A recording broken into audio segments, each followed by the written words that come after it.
जिनकी चरण रज से माटी हो गई चंदन, चल पड़ी लेखनी और किया विमर्श लिपि का स्वतंत्र सृजन। जीवन है पानी की बूंद, महाकाव्य बना जिनकी मौलिक पहचान। भावलिंगी संत आचार्य विमर्श का जन जन करता है गुणगान। योग सार प्राभृत संस्कृत ग्रंथ पर विमर्शोदया प्राकृत टीका की रचना कर प्रथम प्राकृत टीकाचार्य के रूप में विख्यात पूज्य आचार्य श्री एक ऐसे संत हैं जिनकी रचना देश और धर्म के लिए जियो को मध्य प्रदेश शिक्षा बोर्ड ने कक्षा 11 के पाठ्यक्रम की पुस्तक मकरंद में सम्मिलित किया। वर्तमान के ऐसे भावलिंगी संत आहार जी के छोटे बाबा और सूरी गच्छाचार्य श्री 108 विराग सागर जी महाराज के परम प्रभावक शिष्य विमर्श सागर जी महाराज के मुखार बिंद से श्रवण करें विमर्श वाणी। साधु करे मिथ्या भाषण, बहुत जनों में प्रतिपादन। साधु करे मिथ्या भाषण, बहुत जनों में प्रतिपादन। राग भाव को प्राप्त हुआ, करता है यदि अंत मरण। राग भाव को प्राप्त हुआ, करता है यदि अंत मरण। कंदर्प देवो में जन्म वो पाए रे। जीवन है पानी की बूंद, कब मिट जाए रे। जीवन है पानी की बूंद, कब मिट जाए रे। हानि अनहानि हो, हानि अनहानि कब क्या घट जाए रे। जीवन है पानी की बूंद, कब मिट जाए रे। जीवन है पानी की बूंद, कब मिट जाए रे। जीवन है पानी की बूंद।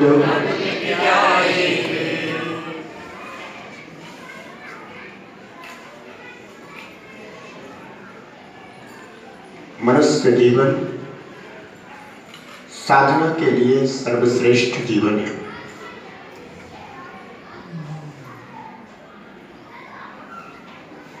संपूर्ण कर्मों की संवर और निजरा का यह प्रधान निमित्त है।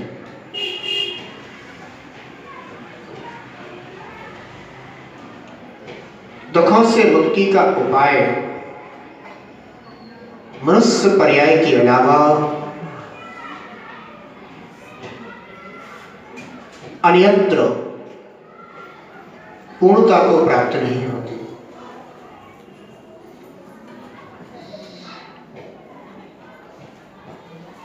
ऐसा श्रेष्ठ जीवन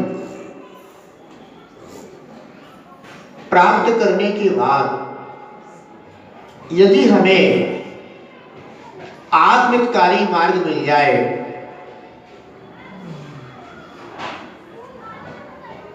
तो हमारा यह जीवन सफल होता है।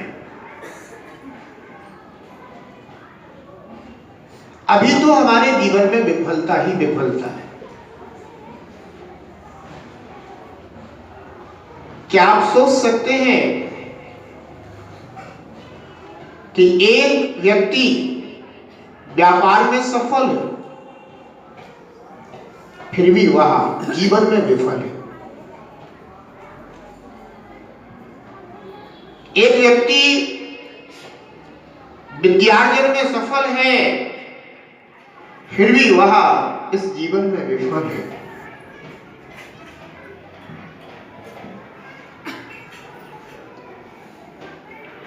इस जीवन की सफलता तो आत्महित में ही है।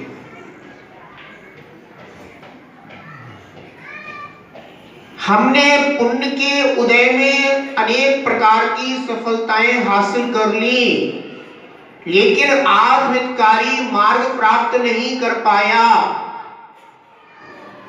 तो अंत में उस जीव को पश्चाताप करते हुए ही मरण करना पड़ता है। अब देखिएगा ना, कितने कितने बड़े बड़े महापुरुष हुए हैं। उन महापुरुषों ने अपने जीवन में अर्थ काम आदि पुरुषार्थों में कितनी सफलता हासिल करी है कि उन जैसी सफलताएं तो साधारण जन प्राप्त कर ही नहीं सकते। मगर सम्यक दर्शन आदि आत्महितकारी मार्ग के अभाव में अब समय में उनका क्या हस्र हुआ।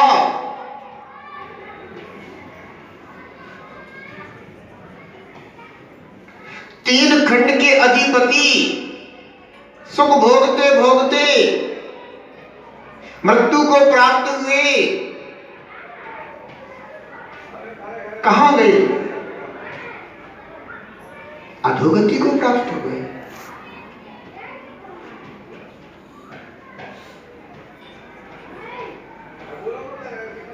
जीवन में विफल हुए। भले ही वह अर्थ में काम में कितने भी सफल रहे हो, लेकिन ये सफलता है हमारे मरण को नहीं सुधार सकती है।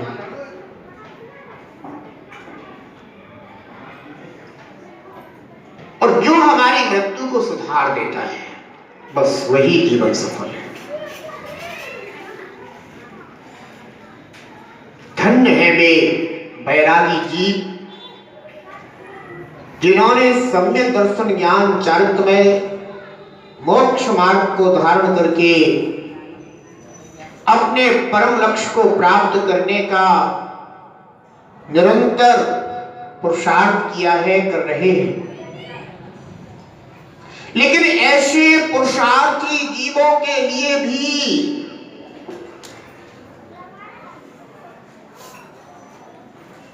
कुछ ऐसी अर्हताएं हैं जिन्हें बना करके रखना होगा।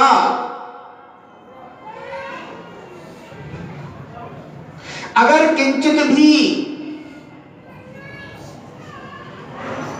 मार्ग से विपरीत आचरण हो जाएगा तो यह साधना का मार्ग भी अंतरंग से खो जाएगा। इसलिए आचार्य भगवान 5 प्रकार की भावनाओं से बचने की बात करते। वो कहते हैं निर्ग्रंथ साधकों, कंदर्प भाव मत करना। कंदर्प भाव का तात्पर्य है कि जो सील और गुण हैं, जिस भाव से ये नष्ट हो जाते हैं, उस भाव को कंदर्प भाव कहते हैं।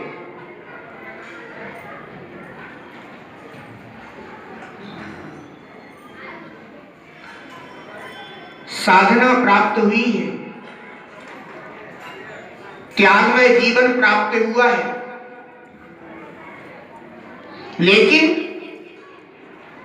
कंदर्प का भाव यदि अंतरंग में जागृत हो गया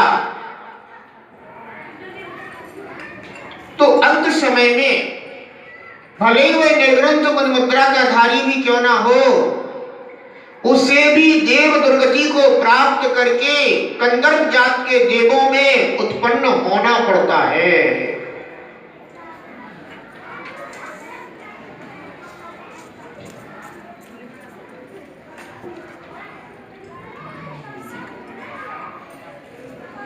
कहां तो निर्ग्रंथ मुनि मुद्रा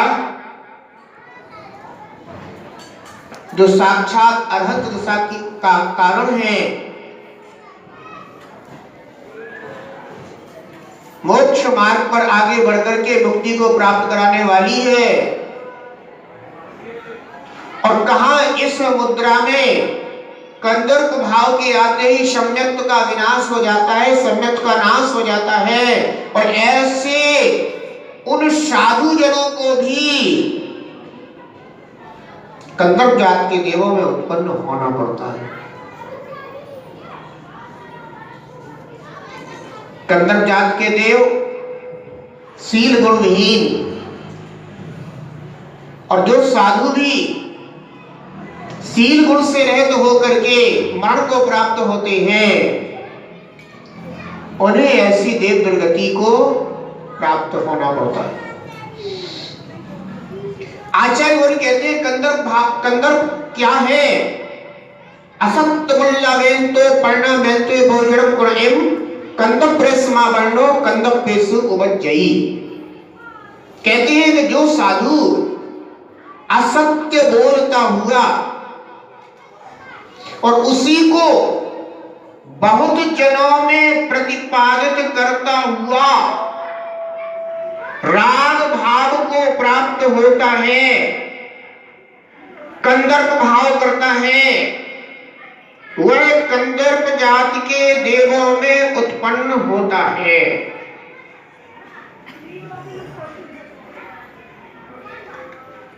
प्रश्न खड़ा हो सकता है कि साधु पद धारण करने के बाद असत्य भाषण वो क्यों करेंगे? क्योंकि उन्होंने तो महान व्रतों को धारण किया है। फिर वह असत्य भाषण करके दूसरों को भी असत्य मार्ग में लगा करके रागादि भाव को प्राप्त होते हैं। ऐसे साधु कंदर्प जात के देवों में उत्पन्न होते हैं।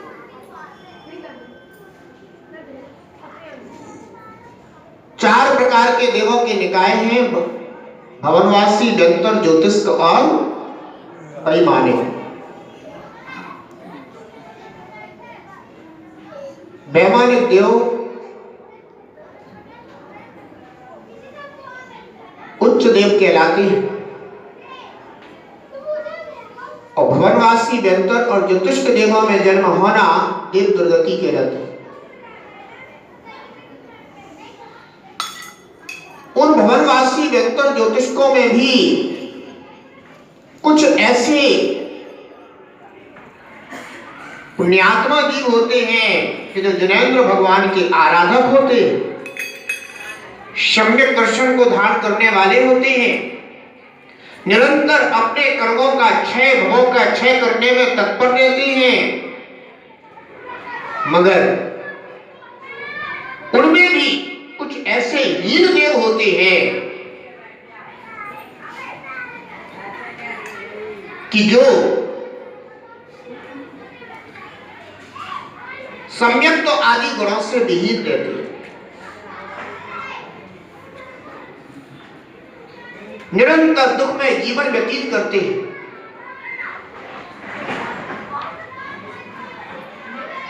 और मरण करके एकेंद्री आदि जैसी दुर्गतियों में जा गिरते हैं।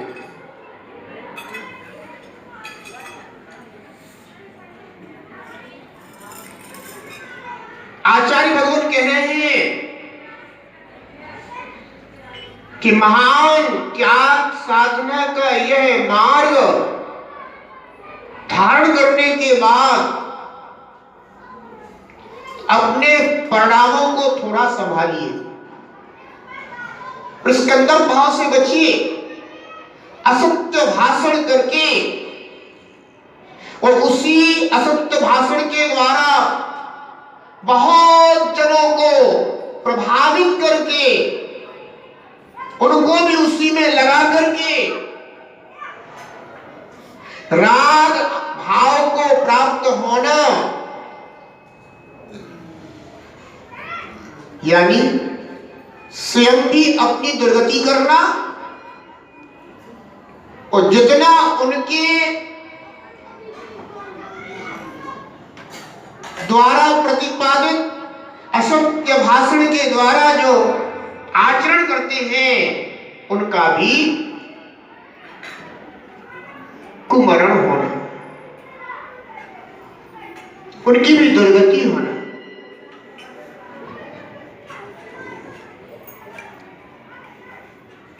क्यों कहा जाता है तो भाई थोड़ा स्वाध्याय भी करो, जिससे भी कदाचित अगर कभी कोई ऐसी शास्त्र विरुद्ध, आगम विरुद्ध कोई वाणी अगर सुनने को मिल जाए तो तुम उसको निर्णय कर सको कि ये कथन जिनागम में इस तरह से आया हुआ है और इन साधु महाराज के द्वारा इस विषय में ऐसा ऐसा कथन किया गया है। यह समीचीन कथन नहीं, सम्यक कथन नहीं है, क्योंकि आगम में तो ऐसे कथन आया हुआ है। और अगर उनके द्वारा असत भाषण हो गया, और वो भी कैसे हुआ, राग भाव से युक्त होकर के हुआ। एक तो होता है चूक और एक होता है राग भाव से युक्त होकर के स्वयं वैसा कथन करना। दोनों में बहुत अंतर है। अगर कदाचित निर्ग्रंथ मुनिराज के मुख से चूक हो जाए और उसे श्रावक भी कदाचित ग्रहण कर ले, तो भी ना श्रावक का अहित हो और ना साधु का अहित हो। कदाचित साधु के द्वारा कोई ऐसा भी कथन हो जाए जिसको वो जानते नहीं थे और उनके मुख से वो कथन हो गया, या उनको ऐसा था कि हमने कहीं पढ़ा है और ऐसा ऐसा कथन आया हुआ है, लेकिन वो कदाचित भूल भी गए, तो भी उनका सम्यक विराधित नहीं होगा। मगर जिन्होंने शास्त्र को भी समझ लिया है, जान लिया है, और समझते जानते हुए भी असत्य भाषण कर रहे हैं, बंधुओं, उनके द्वारा जो प्रतिपादन होता है और उससे तो कदाचित श्रावक भी प्रभावित हो जाए, तो वे साधु भी दुर्गति को प्राप्त होंगे और वे श्रावक भी दुर्गति को प्राप्त होंगे। इसलिए आचार्य कह रहे हैं कि कंदर्प भाव सम्यक की आराधना करने वाला भाव है, क्योंकि राग भाव से युक्त होकर के असत्य भाषण स्वयं करते हैं और दूसरों को भी प्रतिपादन करके उनको भी उसी में लगाते हैं और अपनी प्रभावना दिखाते हैं।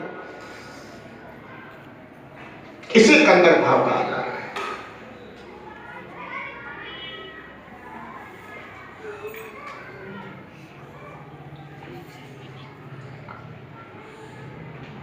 कई बार ख्याति की चाह बहुत रहती है।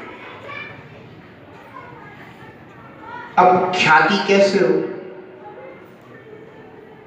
मेरा नाम कैसे हो, तो एक तो समीचीन मार्ग है कि इस ख्याति की चाह मत करो, अपना धर्म ध्यान करो, अपनी तप साधना करो और अपने कर्मों का क्षय करो, मगर झूठी ख्याति।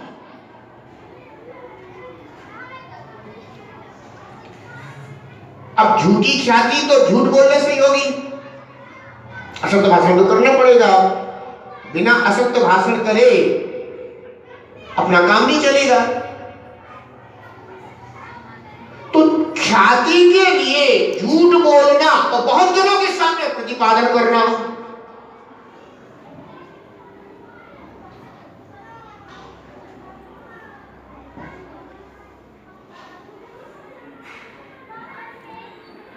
जैसे हमको स्वप्न आया है कि वहां पर जिन मंदिर है या जनेंद्र देव की प्रतिमा है,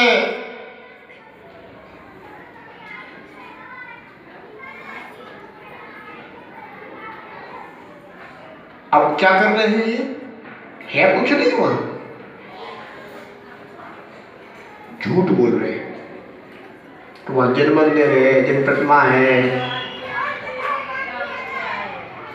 अब कुछ लोगों को अपने साथ में कर लिया कि देख भाई, क्षेत्र का विकास करना है तो कुछ ना कुछ तो उपाय तो करने ही पड़ते हैं। ये दुनिया चमत्कार के लिए नमस्कार करती है, चमत्कार होंगे तो फिर नमस्कार भी होगा। श्रद्धालु जन आएंगे, दान आएगा, क्षेत्र का विकास होगा। ओहो,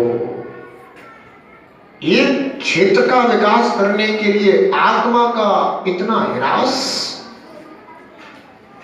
भाव भाव में जो प्राप्त नहीं कर पाया वो इस भाव में प्राप्त हुआ, लेकिन उसको प्राप्त करने के बाद भी किंचित ख्याति के लिए अपना सब कुछ दांव पर लगा दिया,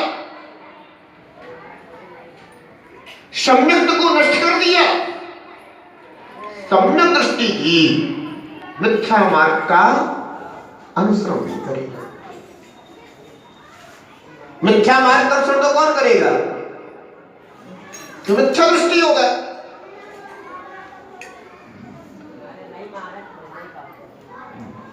अब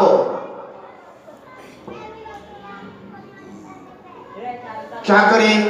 तो कुछ लोगों को अपने साथ लिया। देखो, अगर विकास करना है तो एकांत तो करना पड़ेगा और अपने तक बात रखना। तो अब भी बेचारे कहते ना कि फंसे अपने। मैं तो कहता हूं कि साधु को खूब आदर दो, सम्मान दो, बहुमान दो, उनकी खूब आराधना करो, खूब पूजा करो, सब कुछ करो। लेकिन अगर कोई ऐसा मिथ्या मार्ग कोई दिखाने लग जाए तो जय जिनेंद्र करके कहना कि मैं तो अपनी जो है ना दुकान चलाऊंगा, वो अच्छी है, लेकिन तुम्हारी इस मार्ग से तो हमारा सब कुछ ही नष्ट हो जाएगा, सब कुछ बिगड़ जाएगा मेरा। तो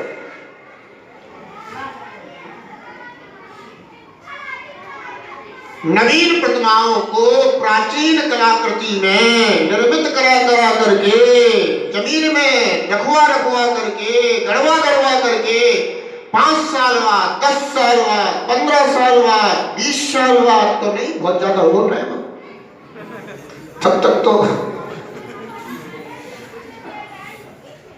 उनको फिर समय आने पर प्रचारित प्रसारित करा के ऐसा ऐसा स्वप्न आया है, यहाँ के देवों ने स्वप्न दिया है, फलाने देव हमें मिले हैं, ऐसे गली मोहल्ला में घूम रहेगा।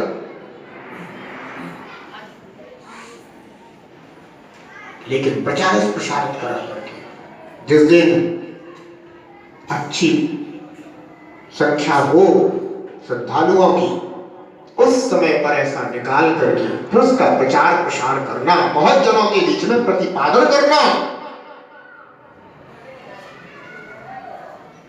और वो भी किस कारण से? ख्याति के राह में, मेरा भी नाम होगा। ये नाम आखिर कब तक होगा? कहां तक चलेगा ये नाम?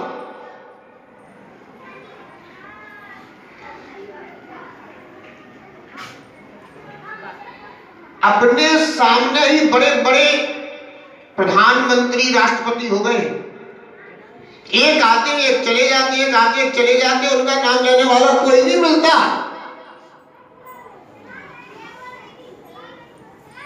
2, 4, 5 साल में जब इतना परिवर्तन हो जाता है तो तुम्हारा नाम कौन लेगा? लेकिन किंचित ख्याति आदि की चाहिए,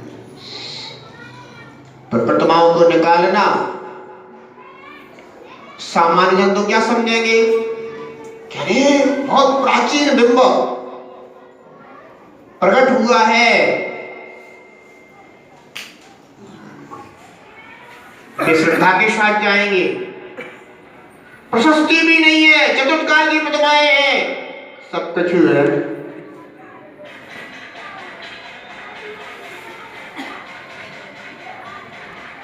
हाँ, इसका तात्पर्य यह भी नहीं है कि कहीं प्राचीन निर्मल मिलते ही ना, सो भी बात नहीं। लेकिन जो इस तरह का कर्म करता है, आचार्य भगवान कहते हैं कि ऐसे साधु भी अंत समय में सम्यक विहीन होकर के, मरण को प्राप्त होकर के, देव दुर्गति को प्राप्त होकर के कंदक जात के देवों में पैदा हो जाते हैं।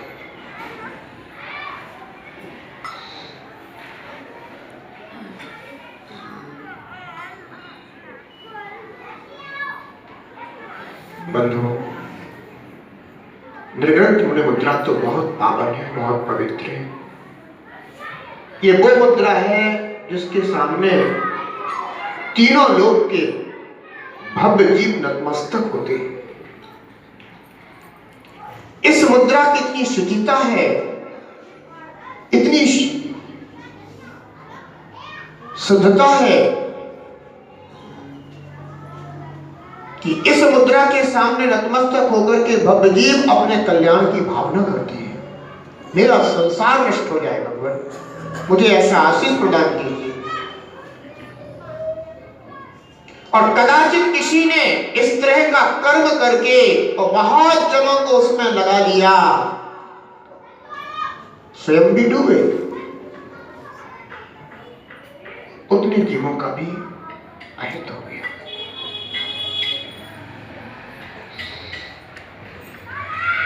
इसलिए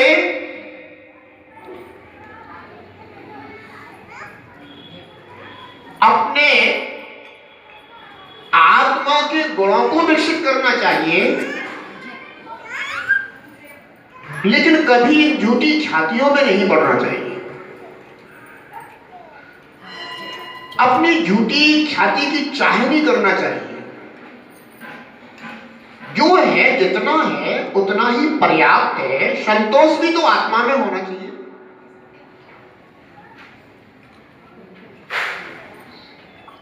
ध्यान रखो,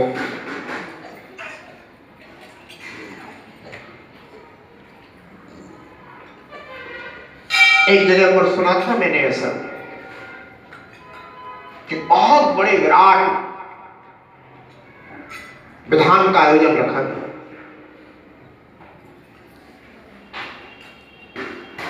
उसमें बहु संख्या में विधान में जोड़े आदि खड़े करना थे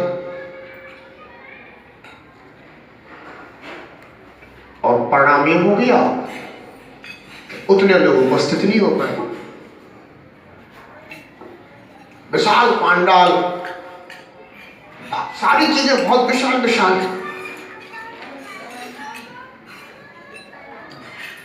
साड़ियां, धोती दुपट्टे, सब कुछ बहु मात्रा में आ गए। तो श्रावक बैठ ही नहीं पाए।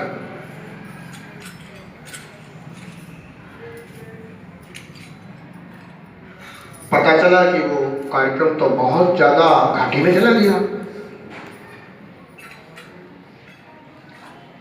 अब हलवाई कह गया, हमारे पैसे लाओ महाराज।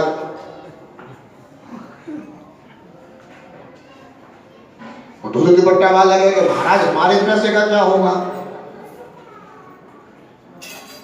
पांडाल वाला देखो तो वो परेशान, सभी है ना। अब सोचा कि क्या किया जाए। तो यार एक काम करो, सब जने मिल के जो है ना एक प्रतिमा रखो, गई निकलवाओ, फिर होगा। लेकिन वो बैठ नहीं पाया, शायद चपटी बैठ गया था। अब कितना भी कर लो उसमें भी उतना नहीं हो पाया। अब मैं बिहार करते हुए जा रहा था, एक नगर से गुजर रहा था। उस नगर का वो धोती दुपट्टा वाला वो व्यापारी था, वो नमस्ते करने आया, बैठ गया, तो बात शुरू कर दी उसने। ऐसे ही धर्म की बातें करते करते और फिर बात कहने लगा कि वो एक बार ऐसा हो गया, हमको इतना पैसा हमारा फंस गया है, हमको महाराज से कहना पड़ता है। क्योंकि महाराज से मैंने कहा था कि इतने मत मंगाओ, थोड़े कम मंगाओ, वो नहीं माने। कभी साधुओं को इन चीजों में उलझना नहीं चाहिए, स्वयं आगे नहीं होना चाहिए। अन्यथा फिर इस तरह का असत्य भाषण करो, प्रतिमा रखवाओ, अर्थ कमाओ, जितने प्रकार से असत्य भाषण करने से कितना बड़ा पाप लगता है। और किसके लिए? मात्र उसको यश, कीर्ति, ख्याति, नाम, पूजा, प्रतिष्ठा, ध्यान रखो। साधु जनों की सेवा तो 4 प्रकार के दान देने से ही हो जाती है। आहार दान, शास्त्र दान, औषधि दान और अभय दान। इनसे मोक्ष मार्ग प्रशस्त होता है।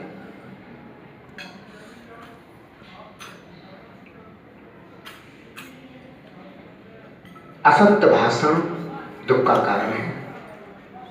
और बहुत जनों के बीच में प्रतिपादन कर दिया तो फिर उनने भी फिर तो ऐसा रहता ही है। कहते हैं कि व्हाट्सएप पे एक जो है ना मैसेज डाल दो तो बेबी पर जगह कहां कहां पहुंचा देते हैं। उन्हें यही पता नहीं है कि इसके सिर पैर है भी कि नहीं है। बेसर पैर के मैसेज पहुंचते रहते हैं और ऐसे लोग में हो जाते हैं।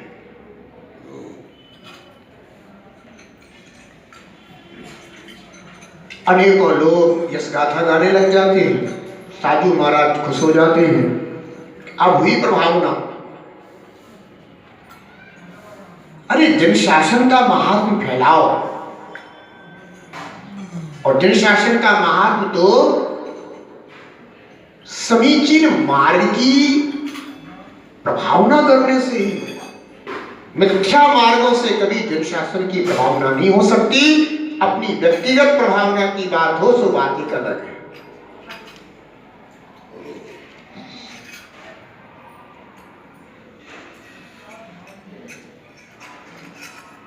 तो जो साधु असत्य बोलता होगा और उसी को बहुत जनों में प्रतिपादित करता होगा।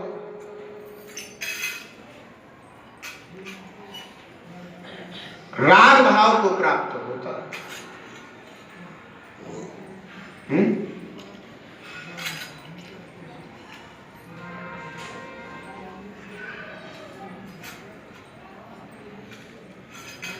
ध्यान रखना, बहुत सी चीजें हैं ऐसी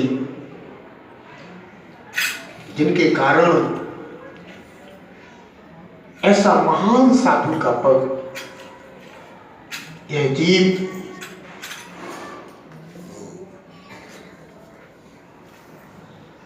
यूं ही छोड़ देता है।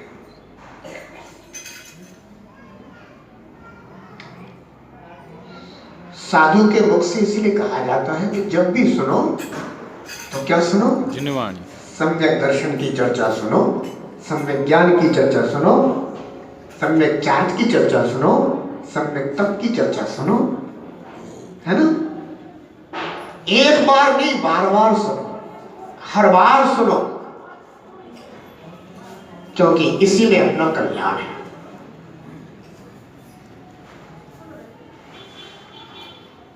ना निर्माण में कल्याण है,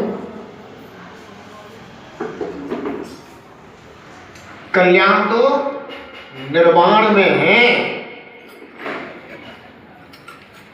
निर्माण मार्ग में कल्याण नहीं है, निर्वाण मार्ग में कल्याण है।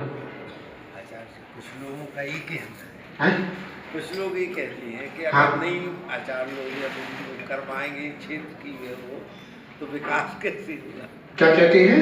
विकास कैसे होगा अगर बीच में नहीं पढ़ेंगे? अगर बीच में इस तरह की नहीं पढ़ेंगे, निर्माण नहीं करवाएंगे, हाँ, तो कैसे क्षेत्र बनेंगे? तो फिर मूर्ति रख के निर्माण करवा देना चाहिए। निर्माण श्रावक अपने न्यायोचित धन के द्वारा करता है।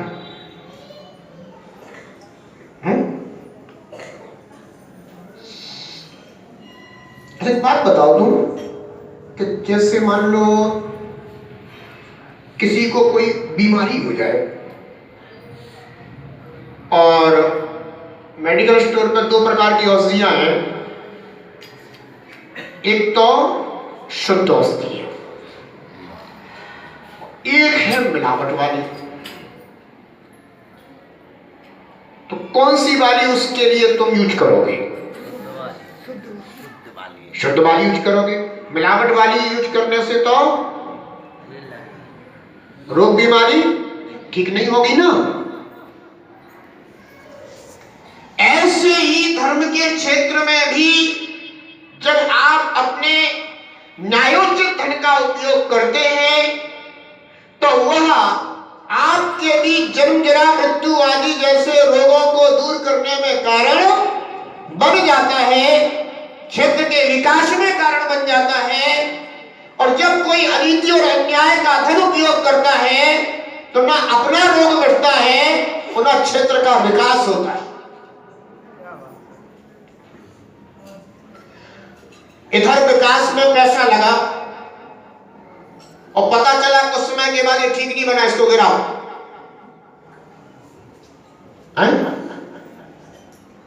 और पता चला कि बुलडोजर चला दिया गया और सब कुछ जो है ना गिरा दिया गया। अब विचार करो, तुम्हारा धन उपयोग में आया कि नष्ट हो गया? नष्ट हो गया ना। एक गरीब आदमी कैसे 4 दीवारें खड़ा कर पाता है? और यहां तो बड़ी बड़ी दीवारें, जब सब कुछ खड़ा करने के बाद भी क्यों? क्योंकि अपना कमाया हुआ तो लगा नहीं है। अगर किसी ने स्वयं कमाया होता और फिर लगाया होता, साधुओं को एक कमाई करना शुरू कर देना चाहिए या तो, और फिर लगवाना चाहिए। तो अनुभव तो होगा कि पीड़ा धन लगाने पर, उसके नष्ट होने पर कितना कष्ट होता है। एक सेठ जी थे और वे सेठ जी, उन्होंने खूब मेहनत करी, खूब मेहनत की, खूब मेहनत की और मेहनत कर करके जो है ना पैसा उन्होंने इकट्ठा किया और फिर वो सेठ बने। उनके घर में संतान पैदा हुई। जब वह संतान थोड़ी सी समझदार होने लगी तो सेठ जी जो है ना उसको रोज 1 रुपए का सिक्का देते और कहते, लो बेटा इसे ले जाओ और सामने वाले कुएं में जो है ना फेंक के आओ। तो अब वह बच्चा रोज जाता, 1 रुपए का सिक्का लेता और ले जाकर के कुएं में फेंक देता और फेंक करके बड़ी मस्ती किसी के साथ आकर के कहता कि पापा मैं उसे फेंक कर आ गया। उन्होंने कहा बहुत अच्छा बेटा। अब ये रोज का क्रम हो गया उस बालक के लिए कि 1 रुपए का सिक्का देना और कहना जा बेटा कुएं में फेंका। वो रोज फेंक करके आ जाता। धीरे धीरे बड़ा हो गया, समझदार हो गया और जब वह समझदार हो गया तो पिता ने धीरे धीरे उसके लिए पैसा देना बंद किया। तो कहा कि बेटा देखो अब तुम्हारे व्यापार में जो है ना, धंधे में थोड़ा सहयोग करो। तो वो भी समझदार हो गया तो उसने भी सोचा पिताजी ठीक कहते हैं। तो पिता ने उनके लिए फिर कुछ ऐसा उद्योग धंधा करवाया और कहा कि बेटा आज तुम जो भी कमा के लाओ सीधे मेरे पास लेके आना। ठीक है पिताजी। अब वह बेटा दिन भर मेहनत करी उस बेटे ने और मेहनत करने के बाद जो उसने कमाया उसे लेकर के आया और पिताजी के सामने बोला कि पिताजी ये आज जो है ना पहला दिन था, ज्यादा तो कुछ नहीं हुआ, लेकिन आज मुझे ये 2 रुपए का फायदा हुआ है। का कोई बात नहीं, बहुत अच्छी बात है बेटा, आज 2 रुपए का होगा कल 2000 का होगा।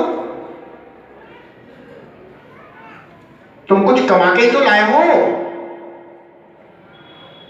अब एक काम करो बेटा कि ये 2 रुपए तुम ले जाकर के जो है ना वो सामने कुआं है ना तो फेंक के आओ। बोला था पिताजी कुएं में फेंक के आओ। पिताजी मैंने दिन भर बहुत मेहनत करी है, मेरे मेहनत के पैसे हैं, ऐसे वैसे नहीं है कि मैं कुएं में फेंक के आ जाऊं। पिता ने कहा, बेटा इसमें क्या बड़ी बात है, क्या तुझे याद नहीं है मैं तुझे रोज 1 रुपए का सिक्का देता था और तू दौड़ के जाता था, तो फेंक करके आ जाता था, और आज मात्र 2 रुपए, इसके लिए तू मना कर रहा है। बोले, पिताजी ये मेरी मेहनत की कमाई है, ये मेरी मेहनत की कमाई है, मैं यूं ही नहीं फेंक सकता इसको। ध्यान रखना,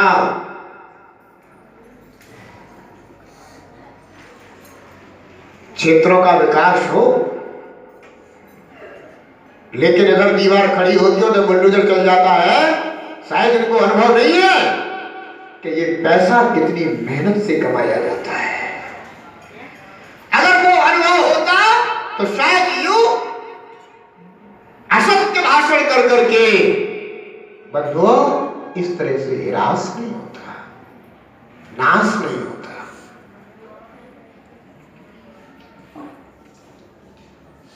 अब बेटे को समझ में आ गया कि 2 रुपए भी कितनी मेहनत से कमाए जाते हैं। वह कहता है, पिताजी मैंने आपके द्वारा दिए हुए धन को बहुत बर्बाद किया है। मैं उस समय तक जानता नहीं था कि 1 रुपए भी कितनी मेहनत से कमाए जाते हैं। आज मुझे अनुभव हुआ है, और ये जो मेरी मेहनत की कमाई है, मैं इसे यूं ही पानी में नहीं फेंक सकता। पिता ने कहा, बेटा बस मैंने तो तुझे 1 रुपए का सिक्का इसीलिए मैं तुझे देता था कि बड़े होने के बाद तुझे कम से कम इस बात का बोध तो हो कि मेहनत करने के बाद जो प्राप्त होता है वह कितना मूल्यवान हो जाता है। ध्यान रखो, क्षेत्रों का विकास अवश्य होना चाहिए, क्योंकि क्षेत्र तो हमारी धरोहर है, इनसे हमारी ऐतिहासिकता कायम है। लेकिन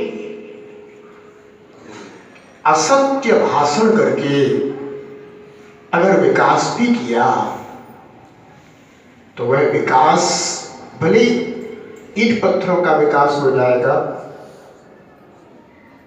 लेकिन वहां जाने के बाद भी लोगों को वो शांति नहीं मिलेगी, वो सुकून नहीं मिलेगा जिस शांति की हम खोज में निकलते हैं, इस शांति की खोज में हम जाते हैं।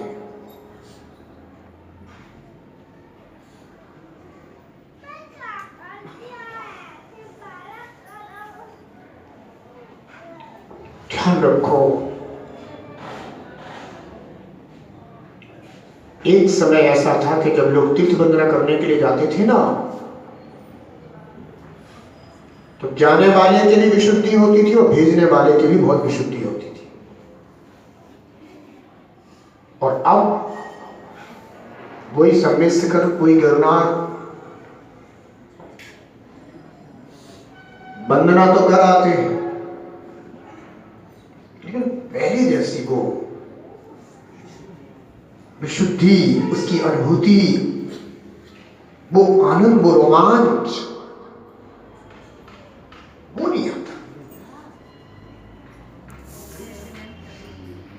कहने का तात्पर्य यही है कि आचार्य भगवान कहते हैं, साधु जनों को संबोधित कर रहे हैं तो साधु के साथ साथ श्रावक तो संबोधित हो ही जाते हैं। कह रहे हैं कि जो साधु असत्य बोलता हुआ और उसी को बहुत जनों में प्रतिपादित करता हुआ,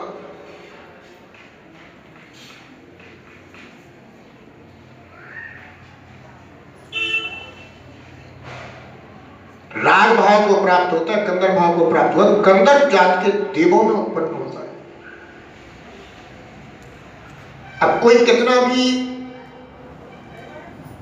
नाम यश प्राप्त कर ले, लेकिन अगर ऐसे खोटे मार्ग से प्राप्त किया, विपरीत मार्ग से प्राप्त किया, और ठीक है, सामान्य नहीं भी समझ पाए तुम्हारे इस खोटे भाव को, वो प्रभावित भी हो गए, तो भी तुमने कोई महान कार्य नहीं किया है। हाँ, अरहंत देव का सच्चा स्वरूप प्रकाशित करते, मां जन्मानी का सच्चा स्वरूप प्रकाशित करते, निर्ग्रंथ गुरु का सच्चा स्वरूप प्रकाशित करते, अनुव्रतों और महाव्रतों का सच्चा स्वरूप बताते, कल्याण का मार्ग बताते, कहते देख भाई, भले ही छोटे से छोटा भी तू अपने जीवन में नियम संयम धारण कर, इसके द्वारा तेरा ही कल्याण होगा, क्योंकि तू संसार में गृहवास में रह करके निरंतर पाप ही पाप कर्म का उपार्जन करता है, और जब पाप ही पाप करता जाएगा तो तेरा ये धर्मी काम नहीं आएगा। फिर ये तो तब काम आएगा जब तेरा कुछ पुण्य भी साथ देगा, तो काम आएगा। इसलिए इस पाप कर्म के क्षय के लिए कुछ धर्म ध्यान किया कर भाई। आलोचना पाठ में यही तो कहते हैं अपन, है क्या कहते? सुनिए जब अर्थ हमारी, हम दोष की अधिकारी, तिनकी अब निवृत्ति, हम शरण नहीं। हे भगवान, मैंने आपकी शरण से ले ली है, क्योंकि मैं ग्रस्त में, परिवार में, व्यापार में लग करके निरंतर पापी पाप कर उपार्जन करता रहता हूँ। थोड़ी देर भी अगर आपके पास आ जाता हूँ, थोड़ा सभी समय हम अगर धर्म ध्यान में लगा देते हैं, तो वह सब हमारे कल्याण के लिए हो जाता है, उस पाप कर्म के क्षय के लिए हो जाता है भगवान। इसीलिए तो मैं आपके चरणों की यह वंदना करने के लिए नित्य प्रति आता हूँ।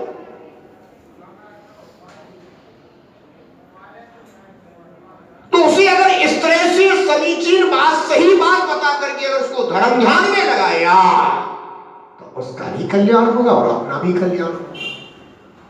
और अगर तुमने ये लगा दिया कि भगवान के पास आया कर और सुन, थोड़ा अगल बगल वाले को भी तरफ पूज लिया कर, तो तेरा कोई भी काम बने बिगड़ेगा नहीं, सारे काम बन जाएंगे, क्योंकि भगवान तो बैठी बैठी रहती है, जितने चलते फिरते रहती है, हैं?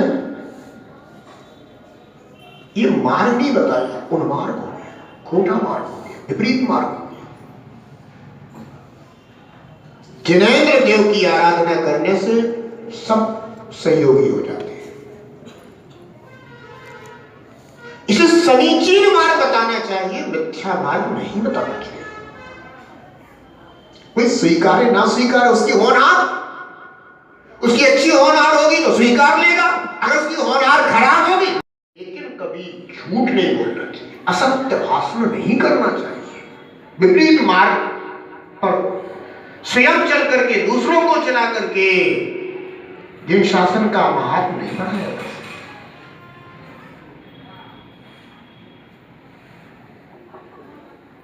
इसलिए ध्यान रखो, थोड़ा स्वाध्याय भी किया करो, जिससे कि कम से कम भटके तो नहीं हो। और साधुजनों को भी चाहिए कि आगम के अनुसार ही बोले। आगम चक्षु, साधु की तो आंख ही क्या है, जिनागम। तो अच्छा तो ये है कि आप जो भी धन कमाते हैं, उसमें से कुछ धन हमारा इस कार्य के लिए, कुछ धन हमारा इस कार्य के लिए, और कुछ धन हमारा धर्म कार्य के लिए, ऐसा अपन को एक विभाग बना लेना चाहिए। और जो विभाग तुमने धर्म कार्य के लिए बनाया है, उसे खूब धर्म कार्य में लगा करके और अपना दान धर्म का भी फल प्राप्त करना चाहिए।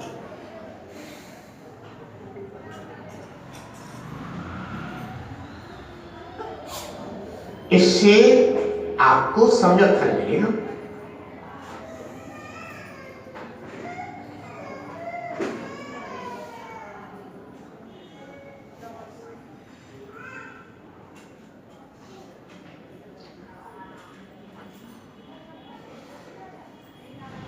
बहुत जनों में विपरीत मार्ग का प्रतिपादन कर देने से और हर्षित होने से, आनंदित होने से कि अरे वाह, हमने ऐसा कार्य करा, देखो सब लोग जो है ना किस तरह से प्रभावित हुए हैं। अरे कितना भी कर लो, 4 दिन की चांदनी, फिर अंधेरी। इसलिए कभी आगम के विपरीत मार्ग नहीं बताना चाहिए। अपनी तुच्छ प्रभावना के लिए लोगों को नहीं भटकाना चाहिए। अपितु उन्हें तो सम्यक मार्ग बता करके उनके दुखों को दूर करना चाहिए, उनके कष्टों को दूर करना चाहिए। प्यास तो पानी पीने से ही बुझेगी, मिश्री खाने से भी प्यास बुझने वाली नहीं। समीचीन मार्ग बताना चाहिए, तभी साधना सफल होती है। अन्यथा सम्यक का स्वयं का भी विनाश होता है और अन्य जीव भी सम्यक से विहीन हो जाती है। साधु करे मिथ्या भाषण, बहुत जनों में प्रतिपादन, राग भाव को प्राप्त हुआ करता है यदि अंत मरण। कंदर्प देवो हो, कंदर्प देवो में जन्म वो पाए रे। जीवन है पानी की बूंद कब मिट जाए रे। जीवन है पानी की बूंद कब मिट जाए रे। हानि अनहोनी हो, हानि अनहोनी कब क्या घट जाए रे। जीवन है पानी की बूंद कब मिट जाए रे। जीवन है पानी की बूंद कब मिट जाए। जय श्री शांतिनाथ भगवान की।